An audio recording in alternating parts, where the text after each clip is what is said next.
ఇక్కడ నేను డిఈ నల్గొండని మాట్లాడుతున్నా అండి. నిన్న సాయంత్రం ఇక్కడ వచ్చిన గాలి దుమారానికి విపరీతంగా విద్యుత్ శక్తిలో అంతరాయం జరగడం జరిగింది.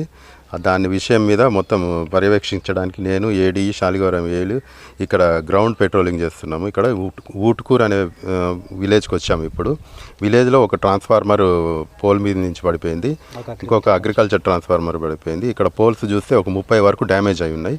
ఇవన్నీ యుద్ధ ప్రాతిపదికన కాంట్రాక్టర్లకు ఇచ్చి మొదలు పెడుతున్నాం వర్క్స్. ఈ సాయంత్రం వరకు మొత్తం కరెంట్ వచ్చేటట్టు చేస్తాం విలేజెస్కి. అదేవిధంగా కొండారం విలేజ్, మాదారం విలేజ్ కూడా కొంచెం ఇంటరప్షన్ ఉందని తెలిసింది, అక్కడ కూడా పోతున్నాము. ఇంకోటి నగరేకల్ మండలంలో 22 పాలెం దగ్గర 22 పోల్లు డ్యామేజ్ అయినట్టుంది. ఆ వర్క్స్ కూడా ఆల్రెడీ మొదలు పెట్టాము. ఈ వర్క్స్ అన్ని యుద్ధ ప్రాతిపదికన పూర్తి చేయడానికి మేము శాయశక్తిలో కృషి చేస్తాము.